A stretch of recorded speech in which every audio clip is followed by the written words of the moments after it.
Olá, essa é mais uma aula de escola dominical. Você é o nosso convidado, a nossa convidada.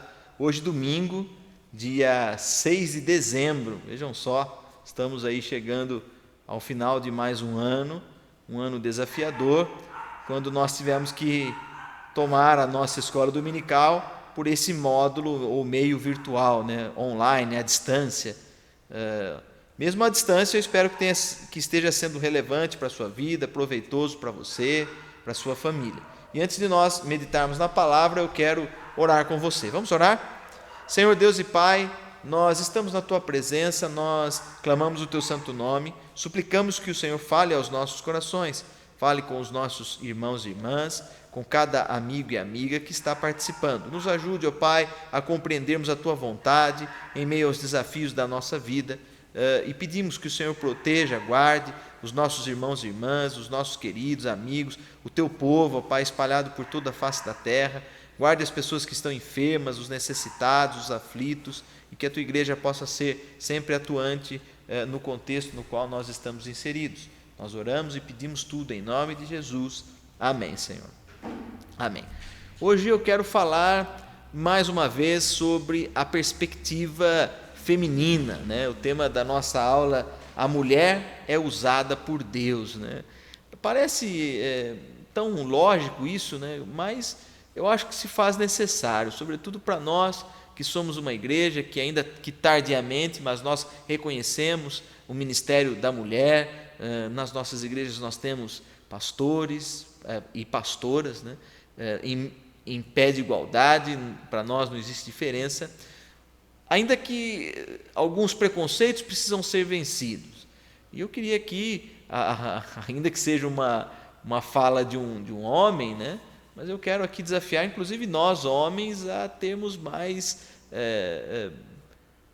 cuidado para o valor da mulher dentro das nossas comunidades. E quando eu falo comunidade, dentro das nossas casas, valorizarmos as esposas, as mulheres das nossas vidas, as mulheres com quem nós nos relacionamos, e ver a importância dela no reino de Deus. Eu quero voltar aqui a uma mulher muito importante da história do povo de Deus, da história do povo de Israel. Eu quero ler contigo uma passagem no livro de Esther. Esther, uma grande referência para nós homens, penso que para as mulheres também, e aí para nós entrarmos no tema mulher que é usada por Deus, hoje a nossa conversa. E está lá então Esther, capítulo 4, versículos 13 a 17. Esther 4, de 13 a 17, diz assim: Então lhes disse Mordecai, que respondessem a Esther: Não imagines que, por estares na casa do rei, só tu escaparás entre todos os judeus, porque se de todo te calares, de outra parte se levantará para os judeus socorro e livramento, mas tu e a casa do teu pai perecereis. E quem sabe se para a conjuntura como está, é que fostes elevada a rainha? Então disse Esther que respondessem a Mordecai: Vai, ajunta todos os judeus que se acharem em Susã e jejuai por mim, e não comais, nem bebais por 3 dias, e nem de dia e nem de noite. Eu e minhas servas também jejuaremos. Depois irei ter com o rei, ainda que é contra a lei. Se perecer, pereci. Então se foi Mordecai e tudo fez segundo Esther lhe ordenara. Amém aí por esta leitura.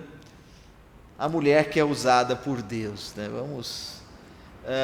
infelizmente ainda nos nossos dias, nós homens, o gênero masculino, colocamos as mulheres numa posição de inferioridade, numa posição de subserviência em relação a nós. Isso é muito errado, nós não podemos fazer isso.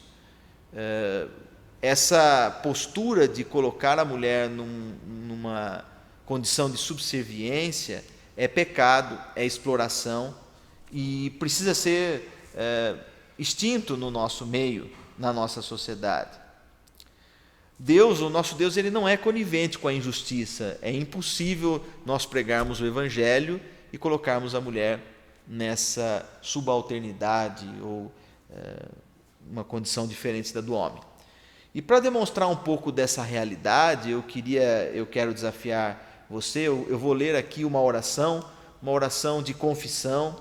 Essa oração ela foi publicada ou está publicada no Manual do Culto na IPI do Brasil.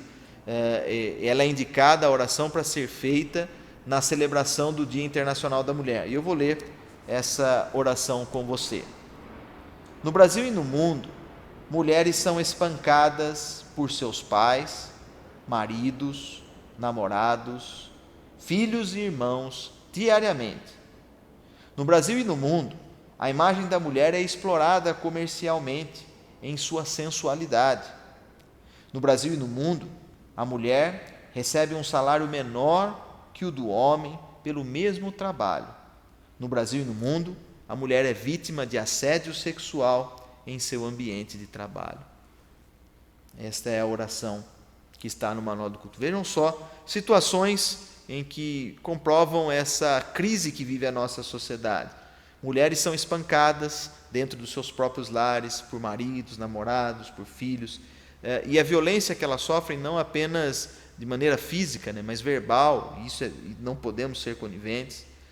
A imagem da mulher é muito explorada na relação comercial, A mulher, infelizmente, é vista por muitos meios, mídias, como um objeto de consumo, e isso é extremamente errado. Nós precisamos diminuir eliminar o certo, E também é explorada a sua sensualidade. Outra coisa que aqui a oração menciona é essa questão do salário, As mulheres exercem as mesmas funções que nós, homens, e recebem um salário menor por fazer a mesma coisa. E outra questão que nós não podemos admitir é o assédio sexual, Aquela fala mal colocada, que dirá então se eu chegar à violência de um toque indesejado. Tudo isso nós, como igreja, precisamos estar atentos e atentas. E nós combatemos isso como? Quando nós estamos inseridos nos nossos contextos e denunciamos, não somos coniventes. Tudo isso é importante para que esses conflitos... E para a mulher, se eu quero propor aqui para você pensar comigo da mulher como um instrumento de Deus na vida da sociedade, se nós colocarmos, se nós não dermos o devido valor para a mulher, obviamente nós vamos abrir espaços para esse tipo de violência, para esse tipo de exploração que não pode ser colocadas junto com a palavra de Deus ou com a nossa fé. Voltando aqui para o texto que nós lemos, nós acabamos de ler um diálogo entre Mordecai. Quem foi Mordecai? Mordecai, ele tinha uma função dentro de uma família bastante interessante. Ele era primo e pai, sabe aquele primo mais velho que tinha também uma relação como se fosse um pai com, aqui no contexto já, rainha Esther, que era a prima filha, uma relação bem carinhosa, cuidadosa, que o seu primo Mordecai tinha para com Esther. E aqui essa conversa foi intermediada por um eunuco do rei Assuero, um dos cuidadores ali do palácio real de Assuero. Assuero, ele foi rei desde a Etiópia até Ataque, uma localidade do reinado de Assuero. E para nossa compreensão, para nós entendermos melhor a importância de Esther, eu vou voltar um pouquinho à história, do início deste livro tão edificante para as nossas vidas. O rei Assuero, eu queria falando de exploração da mulher e para nós pensarmos, o rei Assuero, devido ao seu poderio, ele vivia em Suzã e ele costumava celebrar grandes festas. Numa das festas ele celebrou durante 7 dias. E durante 7 dias o rei ali embriagado, já fora de controle, depois de muita bebida alcoólica, muito vinho, ele já perdeu o sentido, e ele começa a apresentar aos seus convidados, aos convidados da festa, a grandeza do seu reinado. E num momento ele chama a então rainha, que estava ao lado de Assuero, para ser apresentada aos convidados. Mas aqui a intenção do rei Assuero era mostrar a beleza da rainha Vasti. Ele queria mostrar quão formosa era a rainha mais influente do seu reinado. Eu quero ler com você livro de Esther, capítulo 1, versículo 12. Diz assim: porém, a rainha Vasti recusou vir por intermédio dos eunucos, segundo a palavra do rei, pelo que o rei muito se enfureceu e se inflamou de ira.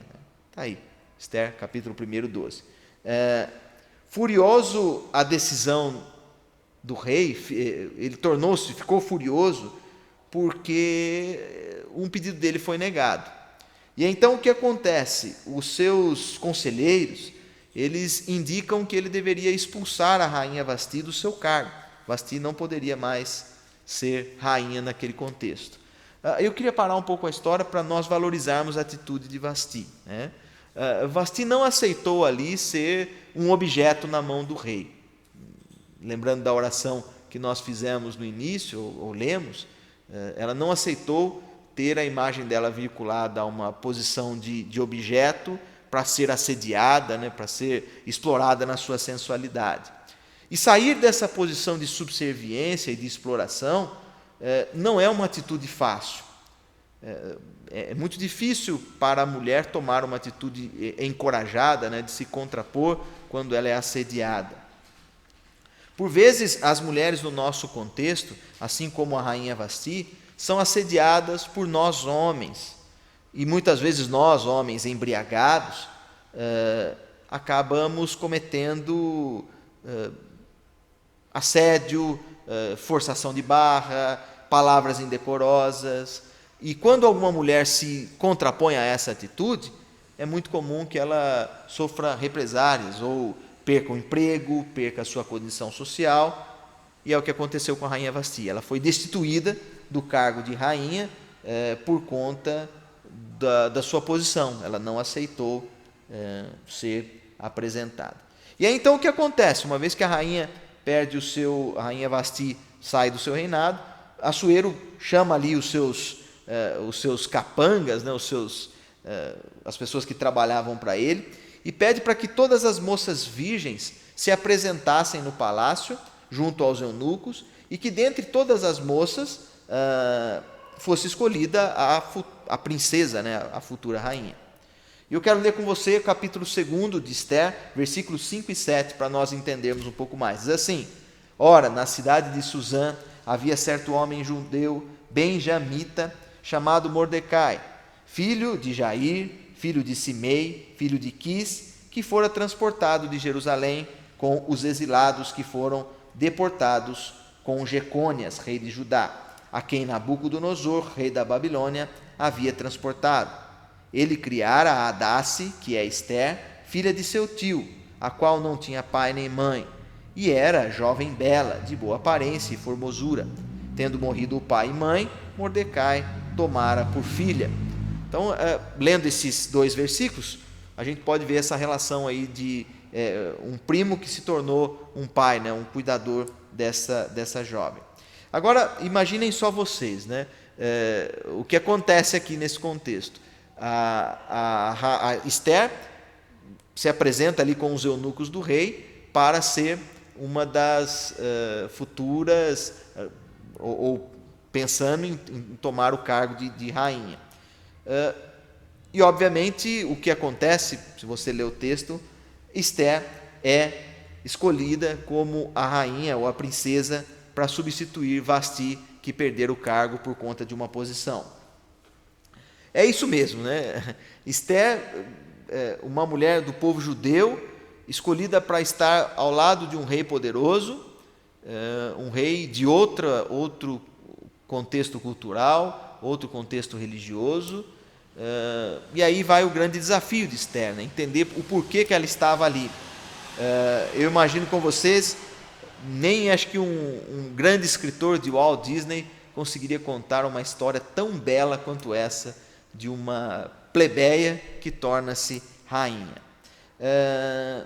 Mas bem, né? Esther, rainha, alguém do povo, para cuidar do povo. parece que está tudo certo, né? Parece que tudo se ajeitou, né? Esther conseguiu o cargo de princesa, como toda mulher talvez sonha, né? Eu acho que nem tanto assim, porque ser uma líder tem os seus desafios. Você acha que correu tudo bem? Não correu, não deu nada certo. A história vai se estendendo, né? Um dos capangas do rei, de nome Amã, que fora escolhido um dos maiorais no império de Assuero, tem uma postura de extrema arrogância diante do povo judeu. Ele edita uma lei em que as pessoas precisam prestar venerância, ou precisam se prostrar diante de Amã. E Mordecai, que tinha ali a sua fé no Deus Yahvé, não se prostra para Amã. E além disso, Mordecai descobre um plano de conspiração que Amã estava tramando para matar o próprio rei, o rei Assuero. E o que ele faz, né? Mordecai descobre esse plano ali num dos momentos em que ele vai para uma visita, né, saber como está a prima e filha dele, e ele conta para Esther o plano de Amã. E numa dessas visitas é que acontece de Amã passar e Mordecai não se ajoelha para ele. E isso enfureceu muito Amã. Amã, um egocêntrico, né, provavelmente uma pessoa que gostava dos cargos, que explorava pessoas, muito possível um desses machões que gostam de, às vezes, assediar as mulheres, né? Pela postura aqui eu estou tendo a liberdade de traçar um perfil. E quando ele percebe que Mordecai não se ajoelha para ele, ele fica com muita raiva e cria uma lei ainda mais cruel, né? Um edito irrevogável, que todo judeu deveria ser morto. E quem matasse um dos judeus, né, um judeu ou uma judia, ganharia ouro do tesouro do rei. E como ele tinha muita habilidade política, ele conseguiu ali convencer Assuero de aprovar essa lei. Imaginem só vocês, né? Por conta de um pedido egocêntrico que não foi atendido, todo o povo passa risco de morte. O povo estava ameaçado mais uma vez. Os judeus e as judias estavam na iminência de serem dizimados. E agora Mordecai desafia a sua filha, prima, para que ela tome uma atitude corajosa, para que ela, também inspirada pela coragem de Vasti, que não aceitou ser submissa e nem como um objeto de prazer do seu rei, ela também precisava encorajar-se. E aqui fica muito claro o quanto Deus usa a mulher para libertar o povo. E foi exatamente Esther usada por Deus para resgatar ou para impedir, né? O texto aqui está falando que ela pede um momento de oração para o povo. E aqui eu queria explorar um pouquinho esses pontos para nós entendermos. A mulher que é usada por Deus, o primeiro ponto para nós pensarmos, ela é usada por Deus quando ela mesma entende que as dificuldades, e em meio às dificuldades, ela pode e deve ser usada por Deus. Ela entende que em meio às dificuldades, pode e deve ser usada por Deus. Eu quero ler um versículo com vocês. Esther 4, capítulo 4, versículo 14 diz: E quem sabe se para essa conjuntura, como está, é que fostes elevada a rainha? Eu sempre digo aqui que a mulher tem algo que nós homens não temos, né? Que é uma sensibilidade muito mais apurada que a nossa. Elas percebem algumas situações que nós não percebemos. Por isso é importante cada vez mais a mulher se manifestar em nosso meio e participar conosco da comunidade cristã. Esther começa aqui a desenhar o sentido dela ser rainha. Ela não foi como as princesas de Walt Disney, né? Que estão lá apenas para serem as mais belas, que são também utilizadas como um produto. Ela entendia que estava lá para uma missão importante. Então, ela entende que mesmo em meio às dificuldades, ela pode e deve ser usada por Deus. A mulher tem uma função importante, por isso ela não pode aceitar essa condição de subserviência. Outro ponto que eu quero destacar com você. A mulher que é usada por Deus, ela tem uma característica que nos desperta também como homens a sermos também, na nossa essência, também mais femininos. Porque essa mulher, ela ora e coloca em humildade na posição de serva para ser usada por Deus. Ela ora e se coloca em humildade na posição de serva para ser usada por Deus. O que Esther fez aqui? Né? Ela entendeu que o cargo não tinha valor em si mesmo. Ele precisava estar à disposição do povo, para salvar a vida do povo. E ela diz, versículo 16, capítulo 4 de Esther: vai, ajunta todos os judeus que se acharem em Suzã, e jejuai por mim. Não comeis, nem comais, nem bebais, por 3 dias, nem de noite, nem de dia. Eu e minhas servas também jejuaremos. Aí, né? Ela sabia que era difícil. Por que existia um risco aqui? Se Esther fosse falar com o rei sem a devida autorização, o rei tinha o direito de matar ou mandar matar essa mulher por conta de uma insubordinação. Portanto, ela corria risco de vida, mas ela entendia que também, se ela não fizesse nada, o povo iria morrer, os seus descendentes iriam morrer. Mais uma vez, a mulher não se contentou com a condição de subserviência. Naquele contexto, a mulher não poderia falar com o rei, mas ela chama um momento de oração, ela se humilha diante do Senhor, chama toda a congregação para orar. A congregação aqui, o povo, não é congregação como nós vemos hoje, né, mas todo o povo judeu para orar, para que ela tivesse ali a proteção do Espírito Santo. Então, isso é importante também da mulher. Para romper essas violências, elas são encorajadas pelo Espírito para se manifestarem. Né? Terceiro e último ponto da nossa conversa, a mulher tem ciência dos riscos que está correndo, mas mesmo assim ela não se furta ou não furta em cumprir a vontade de Deus na sua vida. Né? Ela não negligencia isso. Às vezes a gente tem medo mesmo, né? Eu fico pensando, muitas vezes a culpa é da mulher, né? Quando acontece uma violência, uma injustiça, muitas mulheres se manifestam e correm aí os riscos, mas Esther não se calou. Eu quero ler com você o versículo 16, diz assim: depois irei ter com o rei, ainda que é contra a lei, se perecer, pereci. Por conta de uma causa justa, Esther não temeu a morte. Ela sabia que o Deus dela poderia cuidar e livrá-la. Mesmo que não livrasse, era de suma importância a postura da serva de Deus. Esse é um desafio para nós como igreja, né? Eu falei na semana passada de sermos uma igreja infantil, agora também sermos uma igreja mais feminista, mais mulher, não para declararmos disparidades, mas sim igualdade entre os gêneros. Para que a mulher tenha os mesmos espaços, para que ela seja respeitada como ser, e que nós, homens, né, deixemos aquele estigma, né, de colocar a mulher como objeto, que ela tem que estar pronta para atender os desejos dos homens. As coisas não são assim. Né? A mulher é usada por Deus, é instrumento de Deus, e quando nós agimos com violência, obviamente nós estamos calando o próprio Deus na nossa comunidade. Espero que Deus complete essa nossa conversa. Se você quiser continuar falando comigo, pode me procurar pelo WhatsApp, aí a gente continua conversando. Deus abençoe, obrigado por esse tempo. A paz do Senhor.